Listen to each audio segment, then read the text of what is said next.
ਮੇਰੇ ਪਾਪਾ ਨੂੰ ਲੱਗਿਆ ਮੈਂ ਗਰਭਵਤੀ ਹਾਂ। ਬਦਨਾਮੀ ਦੇ ਡਰ ਤੋਂ ਤਾਂ ਪਾਪਾ ਨੇ ਮੇਰਾ ਵਿਆਹ ਨੌਕਰ ਨਾਲ ਕਰਵਾ ਦਿੱਤਾ। ਮੈਂ ਬੇਕਸੂਰ ਸੀ, ਪਰ ਜਦੋਂ ਵਿਆਹ ਤੋਂ 6 ਮਹੀਨੇ ਬਾਅਦ ਹੀ ਮੈਂ ਆਪਣੇ ਬੱਚੇ ਨੂੰ ਜਨਮ ਦਿੱਤਾ ਤਾਂ ਬੱਚੇ ਨੂੰ ਦੇਖ ਕੇ ਮੇਰੇ ਹੋਸ਼ ਉੱਡ ਗਏ, ਕਿਉਂਕਿ ਇਹ ਬੱਚਾ ਤਾਂ ਮੈਂ ਥੱਕੀ ਹਾਰੀ ਕਾਲਜ ਤੋਂ ਆਈ ਸੀ ਤਾਂ ਪਾਪਾ ਨੂੰ ਘਰੇ ਦੇਖ ਕੇ ਹੈਰਾਨ ਸੀ, ਕਿਉਂਕਿ ਪਾਪਾ ਤਾਂ ਇਸ ਸਮੇਂ ਆਫਿਸ ਵਿੱਚ ਰਹਿੰਦੇ ਸਨ। ਅੱਜ ਭਰੀ ਦੁਪਹਿਰ ਵਿੱਚ ਘਰ ਕਿਵੇਂ ਆ ਗਏ? ਗਰਮੀ ਤੇ ਪਸੀਨੇ ਕਰਕੇ ਮੇਰੀ ਹਾਲਤ ਬਹੁਤ ਖਰਾਬ ਸੀ। ਪਾਪਾ ਨੇ ਮੈਨੂੰ ਗਹਿਰੀ ਨਜ਼ਰ ਨਾਲ ਦੇਖਿਆ ਤੇ ਮੈਨੂੰ ਦੇਖਦੇ ਹੀ ਬਹੁਤ ਅਜੀਬ ਲਫ਼ਜ਼ਾਂ ਨਾਲ ਪੁੱਛਣ ਲੱਗੇ, ਕਵਿਤਾ, ਅੱਜ ਕਾਲਜ ਤੋਂ ਆਉਣ ਵਿੱਚ ਇੰਨੀ ਦੇਰ ਕਿਉਂ ਹੋ ਗਈ? ਮੈਂ ਦੱਸਿਆ ਕਿ ਅੱਜ ਕਾਲਜ ਵਿੱਚ ਐਕਸਟਰਾ ਕਲਾਸ ਸੀ, ਇਸ ਲਈ ਮੈਨੂੰ ਘਰ ਆਉਣ ਵਿੱਚ ਦੇਰ ਹੋ ਗਈ। ਪਾਪਾ ਨੇ ਸਿਰ ਤੋਂ ਪੈਰਾਂ ਤੱਕ ਮੇਰੇ ਵੱਲ ਦੇਖਿਆ ਤੇ ਕਹਿਣ ਲੱਗੇ, ਬਸ ਇੰਨੀ ਕੁ ਗੱਲ। ਮੈਨੂੰ ਉਹਨਾਂ ਦੇ ਇਸ ਤਰ੍ਹਾਂ ਪੁੱਛਣ ਦਾ ਅੰਦਾਜ਼ ਬਿਲਕੁਲ ਚੰਗਾ ਨਹੀਂ ਲੱਗਿਆ, ਪਰ ਇਹ ਕੋਈ ਨਵੀਂ ਗੱਲ ਨਹੀਂ ਸੀ। ਕਈ ਸਾਲਾਂ ਤੋਂ ਮੈਂ ਉਹਨਾਂ ਦੇ ਇਸ ਰਵੱਈਏ ਤੋਂ ਪਰੇਸ਼ਾਨ ਸੀ। ਪਾਪਾ ਨੂੰ ਮੇਰੀਆਂ ਗੱਲਾਂ 'ਤੇ ਬਹੁਤ ਘੱਟ ਯਕੀਨ ਹੁੰਦਾ ਸੀ। ਉਹ ਇਸ ਤਰ੍ਹਾਂ ਸਵਾਲ ਕਰਦੇ ਜਿਵੇਂ ਮੈਂ ਉਹਨਾਂ ਤੋਂ ਕੁਝ ਛੁਪਾ ਰਹੀ ਹੋਵਾਂ। ਮੈਂ ਕਿਹਾ, ਪਾਪਾ, ਬਸ ਇੰਨੀ ਕੁ ਗੱਲ, ਡਰਾਈਵਰ ਮੇਰੇ ਨਾਲ ਹੁੰਦਾ ਹੈ, ਤੁਸੀਂ ਚਾਹੋ ਤਾਂ ਉਸਨੂੰ ਪੁੱਛ ਸਕਦੇ ਹੋ। ਮੈਨੂੰ ਕਾਲਜ ਛੱਡਣ ਵਾਲਾ ਤੇ ਲਿਆਉਣ ਵਾਲਾ ਡਰਾਈਵਰ 24 ਕੁ ਸਾਲ ਦਾ ਜਵਾਨ ਮੁੰਡਾ ਸੀ। ਉਸਦਾ ਨਾਮ ਰਵੀ ਸੀ, ਪਰ ਪਾਪਾ ਨੂੰ ਉਸ 'ਤੇ ਬਹੁਤ ਜ਼ਿਆਦਾ ਭਰੋਸਾ ਸੀ। ਪਹਿਲਾਂ ਉਸਦਾ ਪਿਓ ਸਾਡੇ ਘਰ ਨੌਕਰੀ ਕਰਦਾ ਸੀ। ਉਹ ਲੋਕ ਬਹੁਤ ਸ਼ਰੀਫ ਸਨ। ਕਾਫੀ ਯਕੀਨ ਦਿਵਾਉਣ ਤੋਂ ਬਾਅਦ ਪਾਪਾ ਨੂੰ ਕਿਸੇ ਤਰ੍ਹਾਂ ਮੇਰੀਆਂ ਗੱਲਾਂ 'ਤੇ ਭਰੋਸਾ ਹੋਇਆ। ਉਹਨਾਂ ਨੇ ਕਿਹਾ, ਠੀਕ ਹੈ, ਕਮਰੇ ਵਿੱਚ ਜਾ ਤੇ ਫਿਰ ਇਕੱਠੇ ਬੈਠ ਕੇ ਖਾਣਾ ਖਾਂਦੇ ਹਾਂ। ਪਾਪਾ ਕਦੇ ਮੇਰੇ ਨਾਲ ਪਿਆਰ ਨਾਲ ਗੱਲ ਨਹੀਂ ਕਰਦੇ ਸਨ, ਹਮੇਸ਼ਾ ਸਖਤੀ ਨਾਲ ਹੀ ਪੇਸ਼ ਆਉਂਦੇ ਸਨ। ਉਹ ਮੇਰੀ ਹਰ ਛੋਟੀ ਹਰਕਤ 'ਤੇ ਨਜ਼ਰ ਰੱਖਦੇ ਸਨ। ਰਾਤ ਨੂੰ ਕਈ ਵਾਰ ਉਹ ਮੇਰੇ ਕਮਰੇ ਵਿੱਚ ਚੱਕਰ ਲਗਾਉਂਦੇ। ਪਤਾ ਨਹੀਂ ਕਿਉਂ ਪਾਪਾ ਨੂੰ ਮੇਰੇ 'ਤੇ ਭਰੋਸਾ ਨਹੀਂ ਸੀ। ਜਦੋਂ ਤੋਂ ਮਾਂ ਇਸ ਦੁਨੀਆ ਤੋਂ ਗਈ ਸੀ, ਪਾਪਾ ਨੇ ਹੀ ਪਾਲ ਪੋਸ ਕੇ ਵੱਡਾ ਕੀਤਾ ਸੀ ਮੈਨੂੰ। ਪਾਪਾ ਹਰ ਸਮੇਂ ਮੇਰੇ ਨਾਲ ਸਖਤੀ ਨਾਲ ਪੇਸ਼ ਆਉਂਦੇ। ਉਹਨਾਂ ਦੇ ਇਸ ਵਿਵਹਾਰ ਕਰਕੇ ਮੈਂ ਘਰ ਵਿੱਚ ਘੁਟਨ ਮਹਿਸੂਸ ਕਰਦੀ ਸੀ। ਕਾਲਜ ਵਿੱਚ ਮੇਰੀ ਇੱਕ ਸਹੇਲੀ ਸੀ, ਸੁਮਨ। ਕਦੇ-ਕਦੇ ਮੈਂ ਸੁਮਨ ਦੇ ਘਰ ਚਲੀ ਜਾਂਦੀ ਸੀ। ਸੁਮਨ ਦਾ ਇੱਕ ਭਰਾ ਸੀ, ਰੋਹਿਤ। ਉਹ ਵੀ ਸਾਡੇ ਨਾਲ ਗੱਲਾਂ ਕਰਨ ਲੱਗ ਜਾਂਦਾ। ਜਦੋਂ ਉਹ ਸੁਮਨ ਨੂੰ ਕਾਲਜ ਛੱਡਣ ਆਉਂਦਾ ਤਾਂ ਮੇਰੇ ਨਾਲ ਵੀ ਉਸਦੀ ਮੁਲਾਕਾਤ ਹੋ ਜਾਂਦੀ। ਉਸ ਦੀਆਂ ਗੱਲਾਂ ਤੋਂ ਲੱਗਦਾ ਕਿ ਉਹ ਮੈਨੂੰ ਪਸੰਦ ਕਰਦਾ ਸੀ, ਪਰ ਪਾਪਾ ਦੇ ਡਰ ਤੋਂ ਮੈਂ ਹਮੇਸ਼ਾ ਕੋਸ਼ਿਸ਼ ਕਰਦੀ ਕਿ ਉਸ ਤੋਂ ਦੂਰ ਰਹਾਂ। ਪਰ ਮੇਰੀ ਬਦਕਿਸਮਤੀ ਸੀ ਕਿ ਪਾਪਾ ਇੱਕ ਦਿਨ ਮੇਰੇ ਪਿੱਛੇ ਕਾਲਜ ਪਹੁੰਚ ਗਏ। ਉਹਨਾਂ ਨੇ ਮੈਨੂੰ ਰੋਹਿਤ ਨਾਲ ਗੱਲ ਕਰਦੇ ਦੇਖ ਲਿਆ। ਪਾਪਾ ਮੇਰੇ ਕਾਲਜ ਕਿਉਂ ਆਏ ਮੈਨੂੰ ਨਹੀਂ ਪਤਾ, ਪਰ ਉਸ ਦਿਨ ਤੋਂ ਮੇਰੀ ਜ਼ਿੰਦਗੀ ਵਿੱਚ ਕਿਆਮਤ ਆ ਗਈ। ਰੋਹਿਤ ਨਾਲ ਗੱਲ ਕਰਦੇ ਦੇਖ ਪਾਪਾ ਨੇ ਮੈਨੂੰ ਗੁੱਸੇ ਵਿੱਚ ਗੱਡੀ ਵਿੱਚ ਬਿਠਾਇਆ ਤੇ ਆਪਣੇ ਨਾਲ ਘਰ ਲੈ ਆਏ। ਉਸ ਦਿਨ ਤੋਂ ਬਾਅਦ ਪਾਪਾ ਨੇ ਮੇਰਾ ਕਾਲਜ ਆਉਣਾ ਬੰਦ ਕਰ ਦਿੱਤਾ। ਉਹਨਾਂ ਨੂੰ ਸ਼ੱਕ ਸੀ ਕਿ ਰੋਹਿਤ ਨਾਲ ਮੇਰਾ ਕੋਈ ਰਿਸ਼ਤਾ ਹੈ। ਮੈਂ ਪਾਪਾ ਨੂੰ ਲੱਖ ਸਮਝਾਉਣ ਦੀ ਕੋਸ਼ਿਸ਼ ਕੀਤੀ, ਪਰ ਪਾਪਾ ਨੇ ਮੇਰੀ ਇੱਕ ਨਾ ਸੁਣੀ। ਕਿਹਾ ਕਿ ਮੈਂ ਆਪਣੀ ਇੱਜ਼ਤ ਦਾਅ 'ਤੇ ਲੱਗਦੇ ਨਹੀਂ ਦੇਖ ਸਕਦਾ। ਤੂੰ ਮੇਰਾ ਭਰੋਸਾ ਤੋੜਿਆ ਹੈ। ਤੇਰੀ ਮਾਂ ਦੇ ਜਾਣ ਤੋਂ ਬਾਅਦ ਮੈਂ ਹਰ ਦਿਨ ਤੇਰੀ ਫਿਕਰ ਵਿੱਚ ਗੁਜ਼ਾਰਿਆ ਹੈ। ਇੰਨੀਆਂ ਪਾਬੰਦੀਆਂ ਦੇ ਬਾਵਜੂਦ ਅੱਜ ਤੂੰ ਮੇਰਾ ਮੂੰਹ ਕਾਲਾ ਹੀ ਕਰ ਦਿੱਤਾ। ਮੈਂ ਬਹੁਤ ਰੋਈ। ਬਿਨਾਂ ਕਿਸੇ ਗਲਤੀ ਦੇ ਮੇਰੀ ਪੜ੍ਹਾਈ ਵਿੱਚ ਹੀ ਰਹਿ ਗਈ। ਰੋਹਿਤ ਨਾਲ ਮੇਰਾ ਕੋਈ ਰਿਸ਼ਤਾ ਨਹੀਂ ਸੀ, ਪਰ ਘਰ ਵਿੱਚ ਬੰਦ ਹੋ ਕੇ ਰਹਿ ਗਈ। ਸਾਡੇ ਘਰ ਪੈਸੇ ਦੀ ਕੋਈ ਕਮੀ ਨਹੀਂ ਸੀ, ਪਰ ਇੱਕ ਆਜ਼ਾਦੀ ਸੀ ਜਿਸ ਲਈ ਮੈਂ ਤਰਸ ਰਹੀ ਸੀ। ਜਦੋਂ ਮੇਰੇ ਪਾਪਾ ਨੂੰ ਹੀ ਮੇਰੇ 'ਤੇ ਭਰੋਸਾ ਨਹੀਂ ਸੀ ਤਾਂ ਮੈਂ ਹੋਰ ਕਿਸੇ ਤੋਂ ਕੀ ਉਮੀਦ ਕਰਦੀ। ਇੱਕ ਦਿਨ ਮੇਰੇ ਪਾਪਾ ਦੇ ਦੋਸਤ ਸਾਡੇ ਘਰ ਆਏ। ਉਹ ਮੈਨੂੰ ਮੇਰੀ ਪੜ੍ਹਾਈ ਬਾਰੇ ਪੁੱਛਣ ਲੱਗੇ ਤਾਂ ਮੈਂ ਉਹਨਾਂ ਨੂੰ ਸਾਰੀ ਗੱਲ ਦੱਸੀ। ਉਹ ਪਾਪਾ ਦੇ ਪੁਰਾਣੇ ਦੋਸਤ ਸਨ ਤੇ ਅਕਸਰ ਸਾਡੇ ਘਰ ਆ ਜਾਂਦੇ ਸਨ, ਇਸ ਲਈ ਮੈਂ ਸਭ ਕੁਝ ਉਹਨਾਂ ਨੂੰ ਦੱਸ ਦਿੱਤਾ। ਅੰਕਲ ਨੇ ਮੈਨੂੰ ਕਿਹਾ ਕਿ ਫਿਕਰ ਨਾ ਕਰ, ਮੈਂ ਤੇਰੇ ਪਾਪਾ ਨਾਲ ਗੱਲ ਕਰਕੇ ਤੇਰੀ ਪੜ੍ਹਾਈ ਚਾਲੂ ਕਰਵਾ ਦਿੰਦਾ ਹਾਂ। ਮੈਨੂੰ ਥੋੜ੍ਹੀ ਤਸੱਲੀ ਹੋਈ, ਕਿਉਂਕਿ ਪਾਪਾ ਅੰਕਲ ਦੀ ਹਰ ਗੱਲ ਸੁਣਦੇ ਸਨ, ਪਰ ਅੰਕਲ ਦੇ ਪਾਪਾ ਨਾਲ ਗੱਲ ਕਰਨ ਤੋਂ ਪਹਿਲਾਂ ਹੀ ਮੇਰੀ ਜ਼ਿੰਦਗੀ ਨੇ ਇੱਕ ਨਵਾਂ ਮੋੜ ਲੈ ਲਿਆ। ਇੱਕ ਦਿਨ ਰਾਤ ਦੇ ਸਮੇਂ ਮੈਂ ਗਹਿਰੀ ਨੀਂਦ ਵਿੱਚ ਸੁੱਤੀ ਪਈ ਸੀ ਤੇ ਮੇਰੇ ਫ਼ੋਨ ਦੀ ਘੰਟੀ ਵੱਜ ਰਹੀ ਸੀ ਤਾਂ ਪਾਪਾ ਨੇ ਮੇਰਾ ਫ਼ੋਨ ਚੱਕ ਲਿਆ। ਤਾਂ ਫ਼ੋਨ 'ਤੇ ਰੋਹਿਤ ਸੀ। ਉਸਨੂੰ ਪਤਾ ਚੱਲਿਆ ਕਿ ਉਸਦੀ ਵਜ੍ਹਾ ਨਾਲ ਮੇਰੀ ਪੜ੍ਹਾਈ ਛੁੱਟ ਗਈ ਹੈ। ਉਸਨੂੰ ਬੁਰਾ ਲੱਗ ਰਿਹਾ ਸੀ, ਇਸ ਕਰਕੇ ਉਸਨੇ ਫ਼ੋਨ ਕੀਤਾ ਸੀ, ਪਰ ਪਾਪਾ ਨੇ ਇਸ ਦਾ ਗਲਤ ਮਤਲਬ ਕੱਢ ਲਿਆ। ਪਾਪਾ ਨੇ ਮੇਰਾ ਮੋਬਾਈਲ ਵੀ ਖੋਹ ਲਿਆ ਤੇ ਮੈਨੂੰ ਕਮਰੇ ਤੋਂ ਬਾਹਰ ਨਿਕਲਣ ਤੋਂ ਵੀ ਮਨ੍ਹਾ ਕਰ ਦਿੱਤਾ। ਅੰਕਲ ਘਰ ਆਉਂਦੇ, ਉਹ ਮੈਨੂੰ ਕਮਰੇ ਵਿੱਚ ਮਿਲਣ ਆ ਜਾਂਦੇ। ਉਹ ਮੈਨੂੰ ਕਹਿੰਦੇ ਕਿ ਮੈਂ ਤੇਰੇ ਪਾਪਾ ਨੂੰ ਸਮਝਾਵਾਂਗਾ। ਹਜੇ ਇਹਨਾਂ ਗੱਲਾਂ ਨੂੰ 2 ਕੁ ਦਿਨ ਹੀ ਹੋਏ ਸਨ ਕਿ ਪਾਪਾ ਮੈਨੂੰ ਕਹਿਣ ਲੱਗੇ, ਅੱਜ ਤੋਂ ਬਾਅਦ ਤੂੰ ਮੇਰੇ ਕਮਰੇ ਵਿੱਚ ਸੋਇਆ ਕਰੇਂਗੀ। ਪਰ ਮੈਨੂੰ ਇਹ ਠੀਕ ਨਹੀਂ ਲੱਗ ਰਿਹਾ ਸੀ, ਪਰ ਪਾਪਾ ਦੇ ਡਰ ਤੋਂ ਮੈਂ ਮਨ੍ਹਾ ਨਾ ਕਰ ਸਕੀ। ਪਰ ਮੈਂ ਪਾਪਾ ਨੂੰ ਰੋਂਦੇ ਹੋਏ ਕਿਹਾ ਕਿ ਇੱਕ ਵਾਰੀ ਤਾਂ ਆਪਣੀ ਧੀ 'ਤੇ ਯਕੀਨ ਕਰ ਲਵੋ। ਪਰ ਪਾਪਾ ਨੇ ਕਿਹਾ, ਮੈਂ ਜਿੰਨਾ ਭਰੋਸਾ ਕਰਨਾ ਸੀ ਓਨਾ ਕਰ ਲਿਆ। ਉਸ ਦਿਨ ਤੋਂ ਬਾਅਦ ਮੈਂ ਪਾਪਾ ਦੇ ਕਮਰੇ ਵਿੱਚ ਸੌਣਾ ਸ਼ੁਰੂ ਕਰ ਦਿੱਤਾ। ਮੈਂ ਸਾਰੀ ਰਾਤ ਰੋਂਦੀ ਰਹਿੰਦੀ। ਰਾਤ ਨੂੰ ਨਾ ਸੌਣ ਕਰਕੇ ਮੈਂ ਦਿਨ ਵਿੱਚ ਆਪਣੇ ਕਮਰੇ ਵਿੱਚ ਸੁੱਤੀ ਰਹਿੰਦੀ। ਇੱਕ ਦਿਨ ਅਚਾਨਕ ਮੇਰੀ ਤਬੀਅਤ ਖਰਾਬ ਹੋਣ ਲੱਗੀ। ਤੇ ਪਾਪਾ ਨੂੰ ਯਕੀਨ ਹੋ ਗਿਆ ਕਿ ਮੈਂ ਪ੍ਰੈਗਨੈਂਟ ਹਾਂ। ਪਾਪਾ ਨੇ ਮੈਨੂੰ ਕਿਹਾ ਕਿ ਤੇਰੇ ਗਲਤ ਕੰਮ ਦਾ ਨਤੀਜਾ ਹੁਣ ਸਾਹਮਣੇ ਆ ਰਿਹਾ ਹੈ। ਪਾਪਾ ਰੋਹਿਤ ਨੂੰ ਇਸ ਦਾ ਦੋਸ਼ ਦੇ ਰਹੇ ਸਨ, ਤੂੰ ਮੇਰੀ ਇੱਜ਼ਤ ਮਿੱਟੀ ਵਿੱਚ ਮਿਲਾ ਦਿੱਤੀ ਹੈ। ਉਹ ਬਦਨਾਮੀ ਦੇ ਡਰ ਤੋਂ ਮੈਨੂੰ ਹਸਪਤਾਲ ਨਹੀਂ ਲਿਜਾਣਾ ਚਾਹੁੰਦੇ ਸਨ, ਨਾ ਹੀ ਮੇਰੀਆਂ ਗੱਲਾਂ 'ਤੇ ਯਕੀਨ ਕਰ ਰਹੇ ਸਨ। ਪਾਪਾ ਨੇ ਤੁਰੰਤ ਅੰਕਲ ਨੂੰ ਘਰ ਬੁਲਾ ਲਿਆ ਤੇ ਉਹਨਾਂ ਨੂੰ ਸਾਰੀ ਗੱਲ ਦੱਸੀ। ਮੈਂ ਤਾਂ ਸ਼ਰਮ ਦੇ ਮਾਰੇ ਜ਼ਮੀਨ ਅੰਦਰ ਹੀ ਧੱਸ ਗਈ। ਅੰਕਲ ਵੀ ਗੱਲ ਸੁਣ ਕੇ ਪਰੇਸ਼ਾਨ ਹੋ ਗਏ ਤੇ ਮੈਨੂੰ ਕਹਿਣ ਲੱਗੇ, ਪਹਿਲਾਂ ਤਾਂ ਮੈਂ ਸਮਝਦਾ ਸੀ ਕਿ ਤੇਰੇ ਪਾਪਾ ਨੂੰ ਗਲਤਫਹਿਮੀ ਹੈ, ਪਰ ਤੂੰ ਤਾਂ ਉਸ ਦੀ ਇੱਜ਼ਤ ਮਿੱਟੀ ਵਿੱਚ ਮਿਲਾ ਦਿੱਤੀ।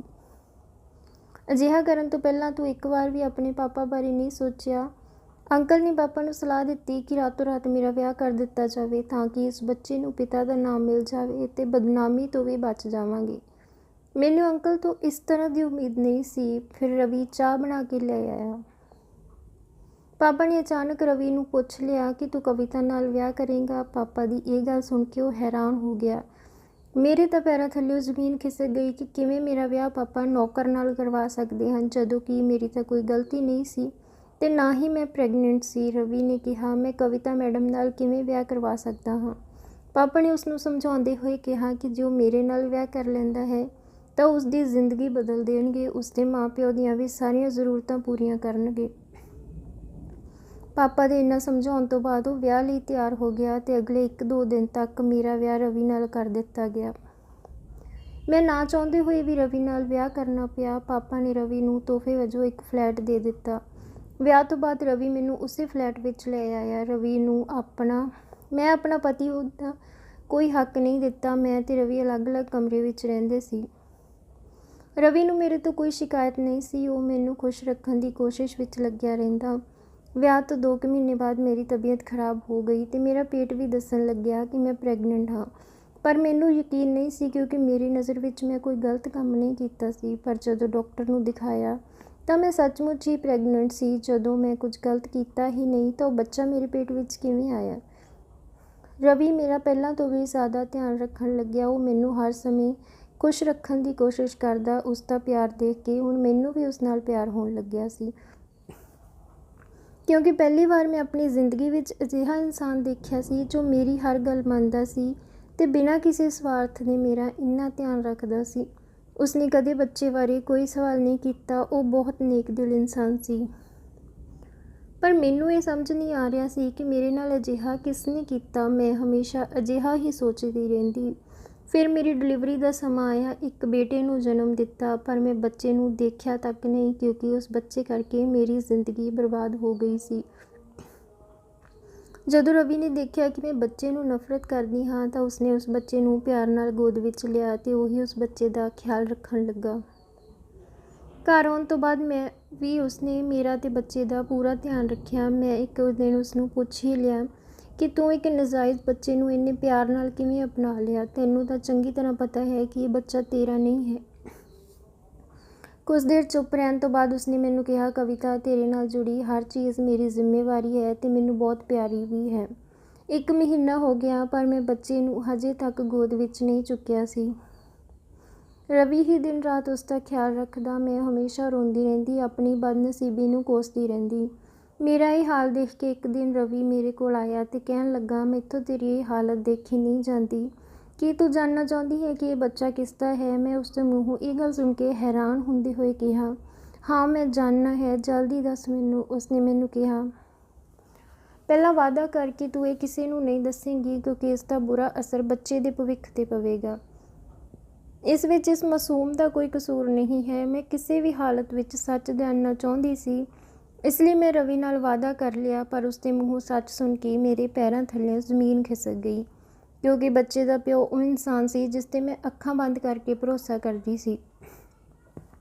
ਮੇਰੇ ਬੱਚੇ ਦਾ ਪਿਓ ਮੇਰਾ ਅੰਕਲ ਸੀ। ਰਵੀ ਨੇ ਦੱਸਿਆ, ਇੱਕ ਦਿਨ ਅੰਕਲ ਘਰ ਆਇਆ ਸੀ ਤਾਂ ਰਵੀ ਮੇਰੇ ਲਈ ਚਾਹ ਬਣਾ ਰਿਹਾ ਸੀ ਤਾਂ ਅੰਕਲ ਨੇ ਕਿਹਾ ਕਿ ਕਵਿਤਾ ਲਈ ਚਾਹ ਮੈਂ ਲੈ ਜਾਂਦਾ ਹਾਂ ਤੇ ਰਵੀ ਨੂੰ ਉਸਨੇ ਕਿਸੇ ਬਹਾਨੇ ਨਾਲ ਘਰ ਦੇ ਬਾਹਰ ਭੇਜ ਦਿੱਤਾ।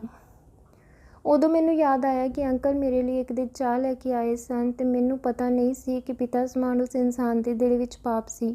ਮੈਂ ਤਾਂ ਚਾਹ ਪੀ ਕੇ ਸੌਂ ਗਈ, ਸੁੱਤੀ ਨਹੀਂ, ਬੇਹੋਸ਼ ਹੋ ਗਈ ਸੀ। ਜਦੋਂ ਰਵੀ ਆਇਆ ਤਾਂ ਉਸਨੇ ਦੇਖਿਆ ਕਿ ਅੰਕਲ ਸ਼ਰਟ ਦੇ ਬਟਨ ਬੰਦ ਕਰਦਾ ਹੋਇਆ ਮੇਰੇ ਕਮਰੇ ਵਿੱਚੋਂ ਬਾਹਰ ਆ ਰਿਹਾ ਸੀ। ਉਸ ਦਿਨ ਤੋਂ ਬਾਅਦ ਰਵੀ ਪਾਪਾ ਤੇ ਅੰਕਲ ਦੀਆਂ ਗੱਲਾਂ ਧਿਆਨ ਨਾਲ ਸੁਣਨ ਲੱਗਿਆ ਤਾਂ ਅੰਕਲ ਹਮੇਸ਼ਾ ਪਾਪਾ ਨੂੰ ਮੇਰੇ ਖਿਲਾਫ ਭੜਕਾਉਂਦਾ ਸੀ ਮੈਂ ਚਾਹੁੰਦਾ ਤੇ ਸਾਰੀਆਂ ਗੱਲਾਂ ਤੇਰੇ ਪਾਪਾ ਨੂੰ ਦੱਸ ਸਕਦਾ ਸੀ, ਪਰ ਮੈਨੂੰ ਲੱਗਿਆ ਕਿ ਇੱਕ ਨੌਕਰ ਦੀਆਂ ਗੱਲਾਂ 'ਤੇ ਕੌਣ ਯਕੀਨ ਕਰੇਗਾ। ਪਰ ਮੈਨੂੰ ਤੁਹਾਡੇ ਲਈ ਬਹੁਤ ਬੁਰਾ ਲੱਗਦਾ ਸੀ, ਇਸ ਲਈ ਮੈਂ ਤੁਹਾਡੇ ਨਾਲ ਵਿਆਹ ਕਰਵਾਉਣ ਲਈ ਵੀ ਜਲਦੀ ਹੀ ਮੰਨ ਗਿਆ। ਮੈਨੂੰ ਡਰ ਸੀ ਕਿ ਕਿਤੇ ਤੁਹਾਡੇ ਪਾਪਾ ਅੰਕਲ ਦੇ ਮਗਰ ਲੱਗ ਕੇ ਕੋਈ ਗਲਤ ਫੈਸਲਾ ਨਾ ਲੈ ਲੈਣ। ਮੈਂ ਸੋਚਿਆ ਕਿ ਮੈਂ ਤੁਹਾਨੂੰ ਹਰ ਖੁਸ਼ੀ ਦੇਣ ਦੀ ਪੂਰੀ ਕੋਸ਼ਿਸ਼ ਕਰਾਂਗਾ। ਜਦੋਂ ਅਸੀਂ ਇਹ ਗੱਲਾਂ ਕਰ ਰਹੇ ਸੀ ਤਾਂ ਮੇਰਾ ਬੇਟਾ ਵੀ ਉੱਠ ਗਿਆ ਤੇ ਉਹ ਰੋਣ ਲੱਗਿਆ। ਤਾਂ ਰਵੀ ਨੇ ਕਿਹਾ ਕਿ ਇਸ ਸਭ ਵਿੱਚ ਇਸ ਵਿਚਾਰੇ ਦਾ ਕੀ ਕਸੂਰ, ਉਸਨੇ ਜ਼ਬਰਦਸਤੀ ਬੱਚਾ ਮੇਰੀ ਗੋਦ ਵਿੱਚ ਪਾ ਦਿੱਤਾ। ਮੇਰੀ ਵੀ ਮਮਤਾ ਜਾਗ ਗਈ ਤੇ ਮੈਂ ਬੱਚੇ ਨੂੰ ਲੈ ਕੇ ਰੋਣ ਲੱਗੀ। ਮੈਂ ਰਵੀ ਨੂੰ ਕਿਹਾ ਕਿ ਪਾਪਾ ਨੂੰ ਇਹ ਸੱਚ ਪਤਾ ਹੋਣਾ ਚਾਹੀਦਾ ਹੈ ਤਾਂ ਕਿ ਉਹਨਾਂ ਨੂੰ ਵੀ ਪਤਾ ਚੱਲੇ ਕਿ ਗਲਤ ਕੌਣ ਸੀ। ਅਸੀਂ ਪਾਪਾ ਨੂੰ ਫ਼ੋਨ ਕਰਕੇ ਬੁਲਾਇਆ ਤੇ ਸਾਰੀ ਸੱਚਾਈ ਦੱਸੀ ਤਾਂ ਸੱਚ ਸੁਣ ਕੇ ਪਾਪਾ ਹੱਥ ਜੋੜ ਕੇ ਰੋਣ ਲੱਗੇ ਤੇ ਮੈਥੋਂ ਮਾफ़ੀ ਮੰਗਣ ਲੱਗੇ। ਜੇ ਇਸ ਬੱਚੇ ਦੇ ਭਵਿੱਖ ਦੀ ਗੱਲ ਨਾ ਹੁੰਦੀ ਤਾਂ ਮੈਂ ਉਸ ਘਟੀਆ ਇਨਸਾਨ ਨੂੰ ਹੁਣੇ ਜੇਲ੍ਹ ਭਿਜਵਾ ਦੇਣਾ ਸੀ। ਪਾਪਾ ਮੈਨੂੰ ਤੇ ਰਵੀ ਨੂੰ ਲੈ ਕੇ ਘਰ ਆ ਗਏ ਤੇ ਅੰਕਲ ਨਾਲੋਂ ਰਿਸ਼ਤਾ ਤੋੜ ਦਿੱਤਾ। ਮੈਂ ਤੇ ਰਵੀ ਨੇ ਇਹ ਫੈਸਲਾ ਕੀਤਾ ਕਿ ਅਸੀਂ ਹਮੇਸ਼ਾ ਆਪਣੇ ਬੱਚਿਆਂ 'ਤੇ ਯਕੀਨ ਕਰਾਂਗੇ, ਨਾ ਕਿ ਕਿਸੇ ਗੈਰ 'ਤੇ, ਕਿਉਂਕਿ ਪਾਪਾ ਦੇ ਮੇਰੇ 'ਤੇ ਭਰੋਸਾ ਨਾ ਕਰਨ ਕਰਕੇ ਜੋ ਮੈਨੂੰ ਭੁਗਤਣਾ ਪਿਆ ਉਹ ਸਾਡੇ ਬੱਚੇ ਨੂੰ ਨਾ ਭੁਗਤਣਾ ਪਵੇ।